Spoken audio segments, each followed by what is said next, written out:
How to rate a seller on Facebook Marketplace. In this video, I will show you how can you easily rate a seller on Facebook Marketplace.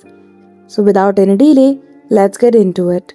For that, firstly open Facebook application and log in with your credential details. After that, simply choose the option of Marketplace. Now, you see the option of Your Reviews. Simply click on Your Reviews option from the menu. And now, you will see all the sellers that you have interacted with from Facebook Marketplace. Simply click on the one which you want to rate, and after that you will see the conversation with that particular seller. At the above, you see the option of More option.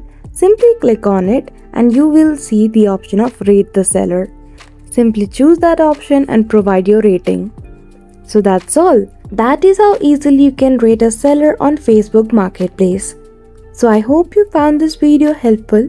If you did, don't forget to give it a thumbs up and subscribe to our channel for such tutorial. Thank you for watching till the end.